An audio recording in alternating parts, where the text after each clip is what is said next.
Right now, millions of Americans are collecting Social Security checks every single month, and a significant number of them are getting less than they're legally entitled to.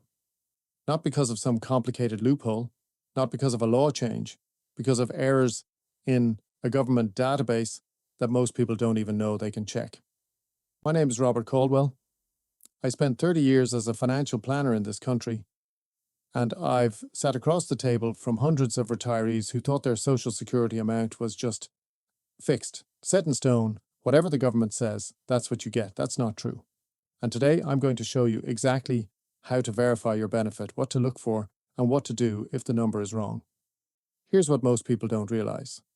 The Social Security Administration is responsible for sending payments to nearly 75 million Americans every single month.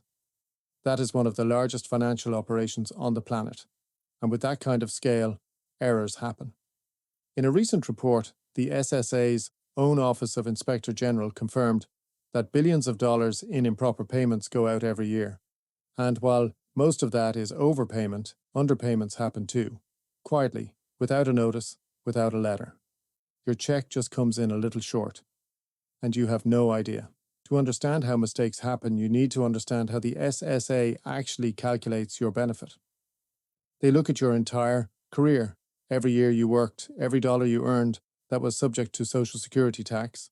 They index those earnings for inflation, take your 35 highest earning years, and run them through a formula to arrive at your monthly benefit. 35 years of earnings records, indexed for inflation, run through a federal formula. There are a lot of places for something to go wrong. The most common cause of underpayment is an error in your earnings record. This is the year-by-year history the SSA keeps of how much you made over your career. If your employer reported your wages incorrectly in 1987, that affects your benefit today. If you changed jobs and 1 year of earnings got lost in the system, that affects your benefit today. If you worked under a maiden name before you were married, that can create gaps in your record that the SSA never flagged. Any year that's missing or understated pulls down your benefit permanently, because remember, they're using your 35 best years. If one of those years is wrong, the number at the end is wrong. This matters more right now than it has in years. For 2026, the SSA announced a 2.8% cost of living adjustment. The average retiree benefit is now around $2,071 per month. But here's the thing. The SSA is also aggressively recovering what it believes are overpayments, in some cases withholding up to 50% of monthly benefits from people it claims were paid too much. So the agency is simultaneously paying out billions, clawing back billions, and managing the largest federal program in the country with a workforce that has been reduced significantly in recent months. That is not the ideal environment for accuracy. It is exactly the environment where you should be double-checking their work. Here's another area where money gets left on the table, and it happens more than you'd think. If you're married, or were married for at least 10 years before a divorce, you may be entitled to do a spousal benefit worth up to 50% of your spouse's Social Security benefit. And if that number is higher than what your own work record would give you, you should be collecting based on their record, not yours. A lot of people don't know this option exists. A lot of others know it exists but never checked whether it would pay them more. If you've never run that comparison, you may be leaving hundreds of dollars a month on the table. While we're talking about money left on the table, let's talk about filing age, because this is where I've seen people cost themselves the most. Full retirement age is 67 for anyone born in 1960 or later. If you file at 62, the earliest you can, your benefit is permanently reduced, not temporarily, permanently, for the rest of your life.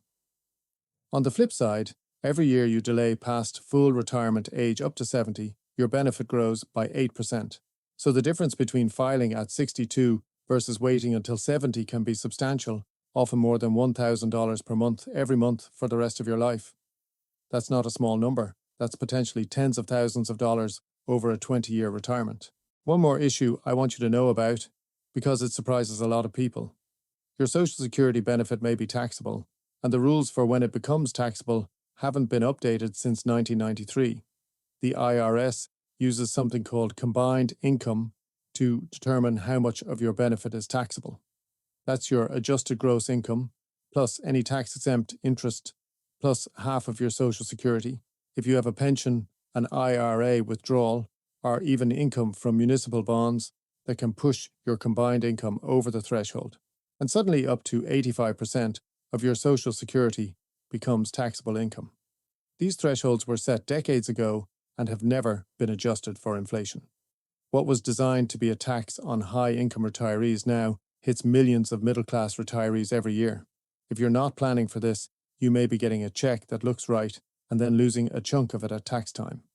Here's what I want you to do after this video. 3 things, simple. First, go to ssa.gov and create or log into your My Social Security account. It's free, it's secure. Inside that account, you'll find your complete earnings record every year, every dollar the SSA has on file for you. Go through it. Look for years that seem too low. Look for years that are missing entirely. If something is off, call the SSA at 1-800-772-1213 or visit a local office. They will investigate and correct any underpayment with either a lump sum or an increase to your monthly check. Second, if you're married or were married for 10 or more years, check whether the spousal benefit would pay you more than your own record. You can ask the SSA to run this comparison for you. Third, if you haven't yet filed for Social Security, run the numbers on timing before you pull the trigger. Filing early can feel like the safe move, but in most cases, waiting pays off significantly. The Social Security Administration is not your financial advisor. They process applications, they send checks. They are not going to call you and say, hey, we think we might owe you more money. That call has to come from you. If you found this useful, subscribe. We put out videos every week on exactly these kinds of retirement finance issues that the banks and the government aren't going to explain to you. Next video, the Medicare premium trap that's eating into your 2026 raise before you even see it. I'm Robert Caldwell. Don't leave money on the table.